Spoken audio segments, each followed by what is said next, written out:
इस क्वेश्चन में हमसे जो है नेचर ऑफ इंडियन फेडरेशन के बारे में पूछा है, जिसमें पहला स्टेटमेंट कहता है कि इंडियन फेडरल सिस्टम जो है ये अमेरिकन मॉडल ऑफ फेडरेशन पे बेस्ड है।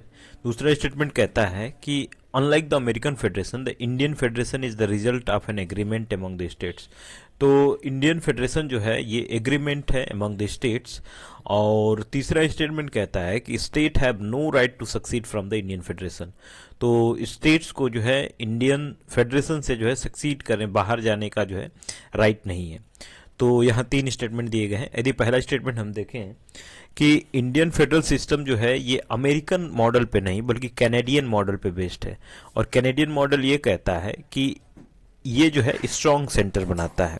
कैनेडियन मॉडल जो है यहाँ स्ट्रॉन्ग सेंटर हम देखने को मिलता है। और दूसरा स्टेटमेंट है कि unlike American federation the Indian federation is the result of an agreement among the state. तो ये हमारे यहाँ एग्रीमेंट नहीं है, एग्रीमेंट अमेरिका के पास ही है। जो उनका फेडरेशन है वहाँ जो है इन्होंने एक एग्रीमेंट बना रखा है, लेकिन अपना जो है एग्रीमेंट नहीं है।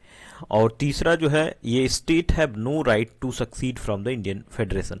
तो स्टेट्स के पास जो है ये राइट नहीं है कि ये जो है यहाँ से सक्सीड हो सके। फेडरेशन जो हमारा है ये यूनियन इसलिए कहते हैं बिकॉज ये जो है इनडिस्ट्रक्टिबल है, यहाँ से जो है तोड़ा नहीं जा सकता है। तो इस बात को ध्यान रखिएगा। दूसरी चीज़ ये कि इसको जो है कॉन्स्टिट्यूशन में फेडरेशन को कहीं भी यूज नहीं किया गया है वर्ड।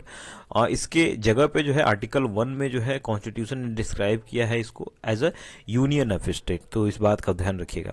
यहाँ जो दूसरा स्टेटमेंट था तो अमेरिकन फेडरेशन जो है हमने देखा कि ये जो है एक एग्रीमेंट है अमेरिकन फेडरेशन, लेकिन अपना वाला जो है हमने अपने सुविधा के लिए जो डिवीजन कर रखा है स्टेट्स में, ऐसा कोई एग्रीमेंट नहीं है इसमें कि ये जो है सक्सीड हो जाए।